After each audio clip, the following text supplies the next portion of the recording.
right. There we go.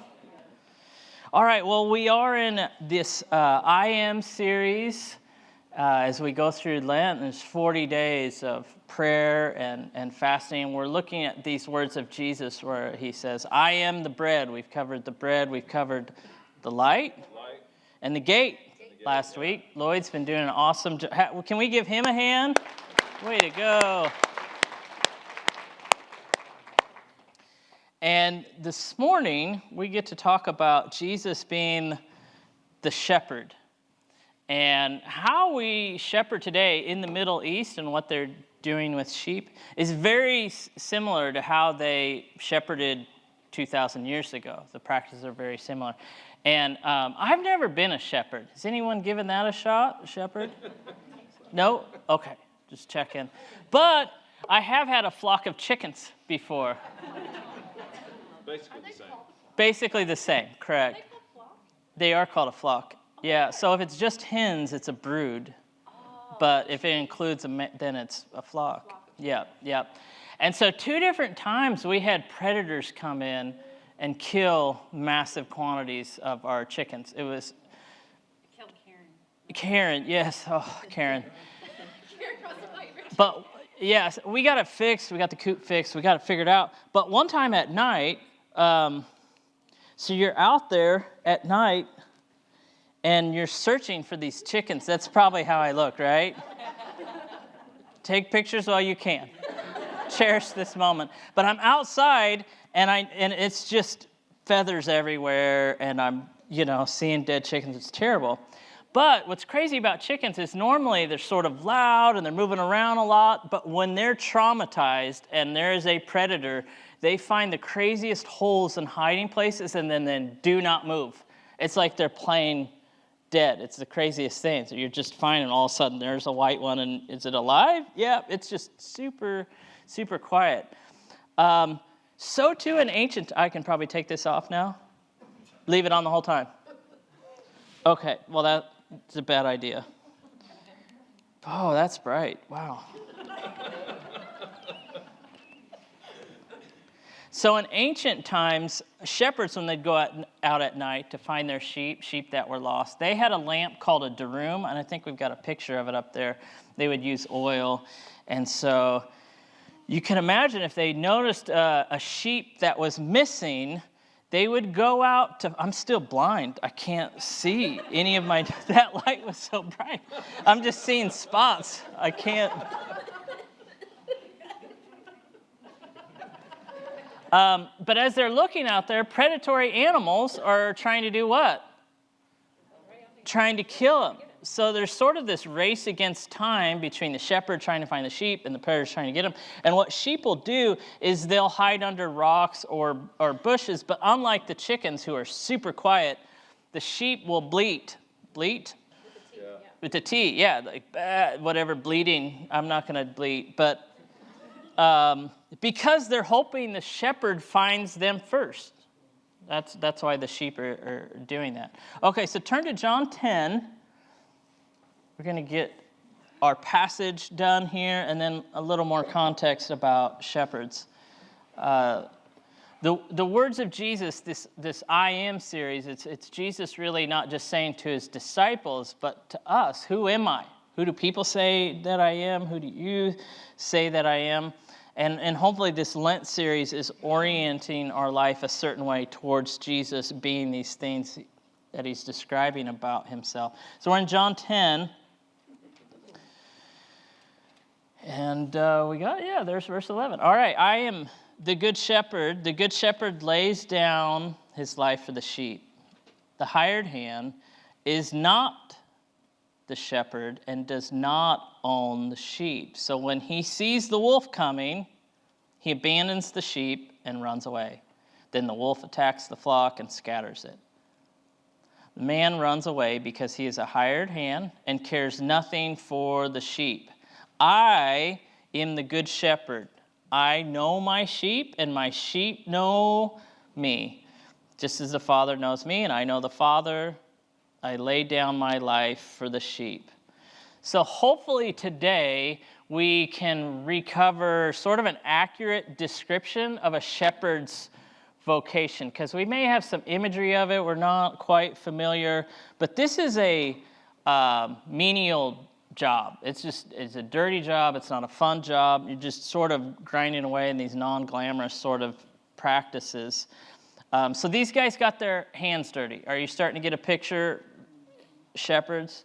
And we sort of changed this over time with this kind of religious hallmark sort of stuff. It's like sentimental. But here's what's so crazy. The sheep that would be hiding under that rock or that bush as they're bleeding, I can't bleed. As they're bleeding, the shepherds would come find them to rescue them, and then the sheep are so traumatized that they can't walk. Hence why you see the pictures of the shepherd doing what? Yeah, putting it on their shoulder. Sheep just can't walk. They're traumatized. You're not even going to try to get it to walk. It won't. So they put it over their shoulder to walk it back home. And so think about this image. Think about Jesus talking to these people. The imagery they must have had, so true. And yet, what images do we have of Jesus or the shepherd as we've got one we can put up. It's, right? Isn't this kind of what we do? It's the fluffy, happy, Norman Rockwell sort of Jesus is my shepherd, sunny day and everything's great and there he is. And yet, like I said, shepherds were dirty, they were stinky. And so it's more like this, really dangerous job, and it's just brutal out there. This is the picture Jesus is trying to give them that we sort of miss. But what might Jesus be saying? What can we learn from this? And one of them could be, is this an image of what his leadership looks like? How he leads, how he shepherds people, this idea of sacrificing for the sheep. And what a contrast to what we see around us. Jesus is saying, I'm going to shepherd the world this way, by sacrificing, by giving. But think about our leaders today, all around the world, in which our views of leadership, like let's say Jesus would go, instead of extracting wealth from you, what do I want to do? Give. And be generous. Instead of living in this fancy, expensive mansion, power and money and riches, I want to be able to be generous to you. You don't have to come to me, I'll go to you. I'll search you out. Instead of dominating or bullying, I'm going to serve. I'm going to wash your feet. There's already some of that imagery happening there. And what a contrast to earthly leaders. You think about the ones back then, Pilate, Herod, and now for 2,000 years we've had this unimaginative sort of formula for leadership, and Jesus is like, you guys keep missing it. This is what it looks like to take up your cross and serve others. So why is Jesus doing this? This picture he's giving us, I am the good shepherd. And I would say shepherds spend a lot of time on the edges. Think about their culture, sort of the society, the dynamics there. The original audience would have heard this as he's teaching, and what are they thinking about? He's the good shepherd. It's someone that's dirty, on the edges, marginalized, kind of just, right? Not popular. It's just, that's a shepherd on the edge of society. So God's trying to say something about the vulnerable, even through his own life. Like I think back to, I guess it would be middle school was maybe the first time. Elementary school, they had the assigned seats where you're trying to get in line to sit by the people you want to sit by. You remember that? And you just do that on the... Then you got to middle school, it was like, freedom! And we love freedom until it's not fun, which means cool kids, jocks. You remember this? Some of you are having trauma now thinking about this, right? Yeah. And you had those sorts of kids on the edges. I bet does that still happen today, Carla? Yeah, that does not surprise me. Silas describing cliques that are a lot different now, which is kind of strange for me. They're not as cliquey as they were for us. But still, here's those on the edges, those ignored, those marginalized. And I think Jesus would be saying, I'm going to run and go sit by those people. Yeah. Like, you see what he's getting at there? Here's the shepherd, here's the sheep. So question, when you think about Jesus, all the ways we may imagine him, words that come to mind or pictures, like, is the good shepherd the first image that comes into your head? So we think, I'm the light, there's certain, or him on the cross. There's a lot of images where we sort of like, Jesus. But is the good shepherd the one? Anyone? Is the first one that comes to your mind? Maybe there's someone here. It would be. It's possible. This is where you can raise your hand. So nada. Okay, there we go. Well, hopefully this helps with this. If you dig a little bit deeper, before the 4th century, things were a little bit different with burial and catacombs and where Christians went when they died. But after the 4th century, Catholicism in the church, as people would die, you'd often get, tombstones much like today. You'd have a cross. And that's very, very typical for hundreds of years. Or with Protestants in the last 500 years, again, we may have a cross, a Bible verse. And so that's fairly common for us. But the early church, the catacombs where they were buried, they had imagery of the fish. So you're a Christian, you're a part, like, here's this symbol that is universal for Christianity. So someone will be buried with this sort of an image. Another one is the vine. So you have the grapes and the vine, the vineyard there on the right. And so the catacombs, their burial would have these sorts of images, which is really, really cool, actually. But actually, the most common image that they would have those first 3 centuries is what? You want to guess? Staff. What? Staff. The staff? Yeah. No, this is a message about the Good Shepherd. Oh, you're thinking of staff with the Good Shepherd? Oh, okay. That's not. What's that? Yeah, sheep. There we go, yeah. Close enough. I bet he has a staff right there. But it's not about the staff. It's about the Good Shepherd. And you can see it right there. Old imagery. We've got a couple more that we can put up. Oldest, the first 3 centuries. There you got another one. And maybe he's bringing soup to lunch there. So we've got these images of him as the Good Shepherd. They were buried, and this is their image of Jesus that they would have had. Check out this quote. It's a little bit long. This is a 19th century Anglican bishop, and he wrote this. On no image does the early church seem to have dwelt with greater delight than this of Christ as the Good Shepherd bringing home his lost sheep. Proofs of this are the many gems, seals, fragments of glass, and early Christian relics which have reached us, on which Christ is thus portrayed as bringing back a lost sheep to the fold upon his shoulders. From a passing allusion in Tertullian, which is really cool that his writings would say this, we learn that it was in his time painted on the chalice of the Holy Communion. Image of the Good Shepherd on what they thought was that chalice.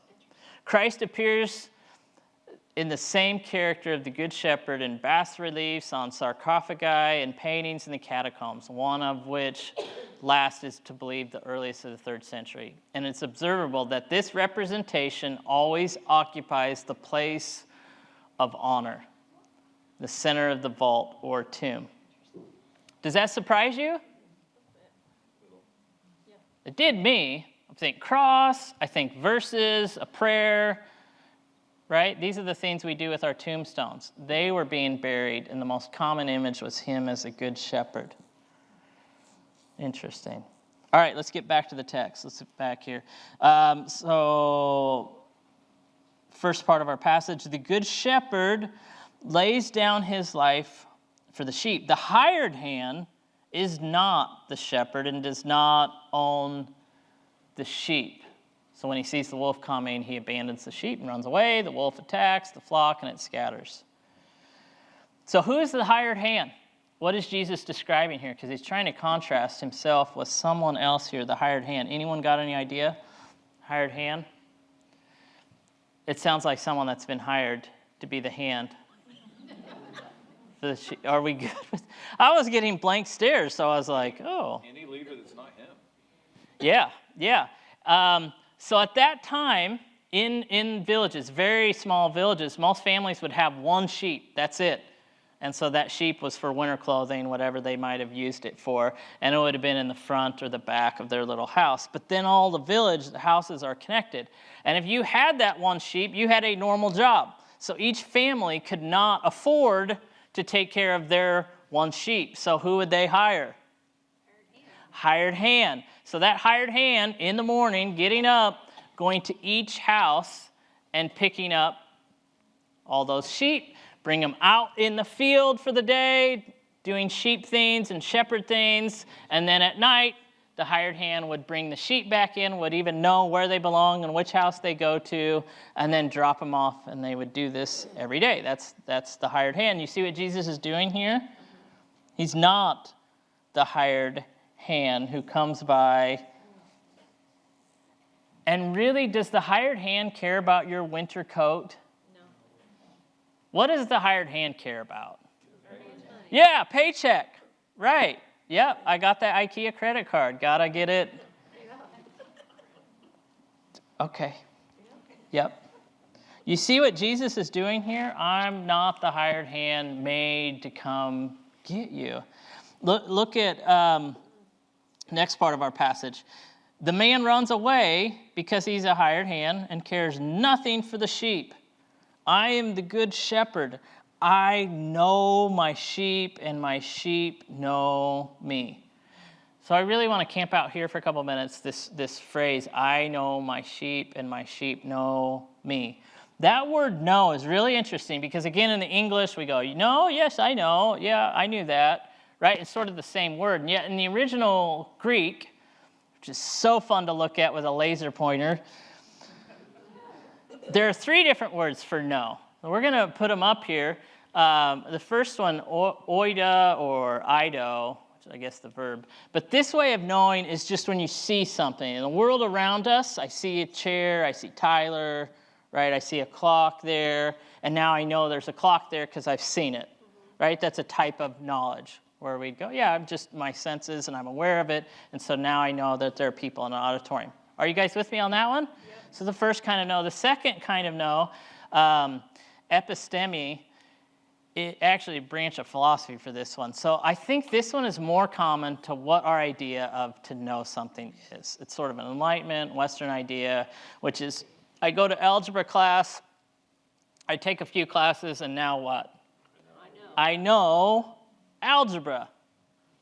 Right? I read a history book, and now I know about World War II, if you're a history teacher here and love that sort of stuff. Right? That's a kind of knowledge, and I think it's the most common one we have. And yet biblical writers over and over and over are trying to get us to see something so much deeper and beneath the surface, which is this third word, gnosko. This is knowing with the heart. And some of you may remember from our 1 John series, we talked about knowing a lot and believing, if you recall that distinction in that series. If you weren't here, that's cool. Basically, when they talk about believing something, it's sort of like that second one there. I need to love my neighbor. Do we all believe that? Yeah. But does it mean we know that when that very annoying neighbor comes up who you don't want to love? Are you with me? Right. That's gnosko. And so that sort of knowledge, connection with God, gnosko, that's what Jesus is describing here. Knowing his heart, him knowing us intimately. So I'll try to keep this PG because I know we have a few kids in here.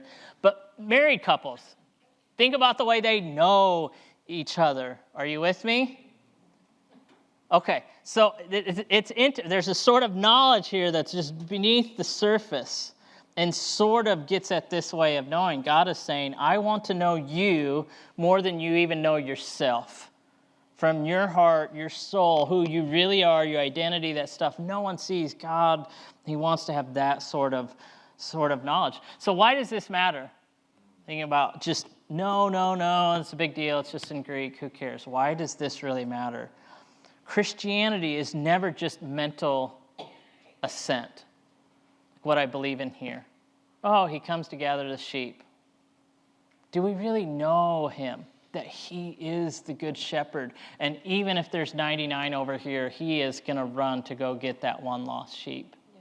Do we know him like that gnosko? Verse 11, it says he lays down his life for us, which obviously Jesus did, sacrificing on the cross. But what kind of God are we dealing with here? And again, we have to put ourselves in their shoes and why the first 3 centuries of the church was so radical about taking care of prostitutes and lepers and orphans and widows. Society did not take care of them. Who did? It's the Christians. Because there's one of the lost. Well, Jesus would get them. I need to go get them. Jesus is saying he's not neutral about you, about any of us. I'm not the hired hand. Not because I have to. I want to. I want to know you. So I would say the way he loves us and the way he knows you is totally unique, which I think is awesome news. We would agree that's good news, but we sort of get hung up here. Here's the problem. At no point did the early church go, he's the good shepherd, here's the imagery in the catacombs, this is great, Jesus, good shepherd. At no point did they think he's the good shepherd for me, he takes care of me, but I don't have to what? Take care of anybody else to look after those sheep. Remember, we're his disciples. We do as he does. If this is his style of leadership, if this is the way he goes after the one, then who else has to do that? Yeah. Us. So it wasn't just good shepherd for me. It was always good shepherd me. Wow. But now I also get to be a shepherd for others, to look after those who are lost and marginalized. So something has to happen in here. Gnosko, really knowing this is the heart of Jesus, died on the cross, loves me more than anyone, and get that relational connection before I really and truly can see it happen out there with others.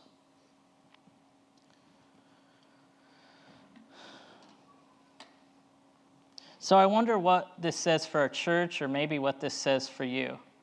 For instance, on a church level, no guest should come in here and just sit alone all service and have no one talk to him. Because now we're just back to the lunchroom, right? It's like, they're over there eating their pizza by themselves. That's terrible. That's not Christ-like. No. Every single Sunday, if we have someone you don't know, go talk to them. It's like Roger's great at that. You go find someone. And I know you introverts are saying, this is a terrible idea, and I don't agree, and it's not biblical. Okay.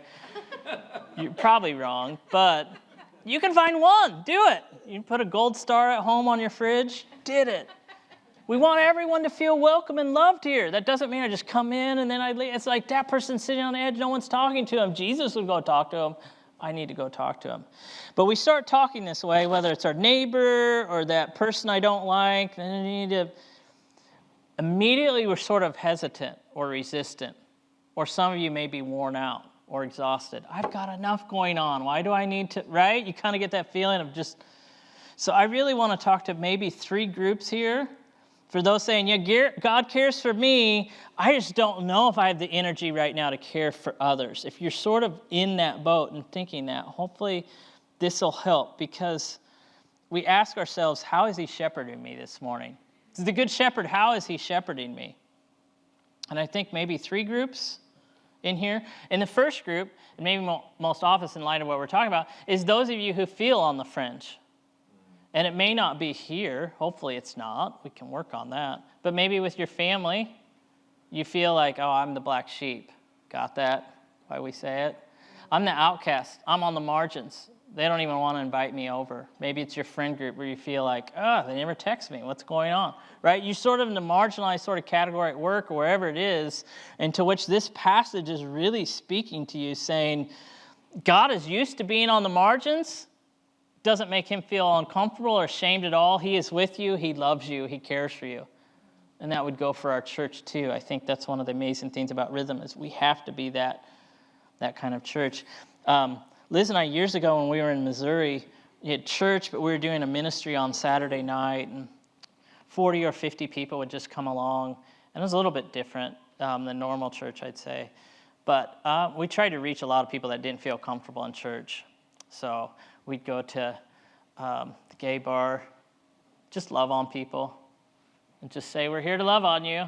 And it was amazing what would happen, people we'd meet. Anyway, I'm going to the Walmart. You'll like this story, Ty. And I see a guy waiting for the bus, and he's smoking a cigarette, white tank top in summer, and dirty, right?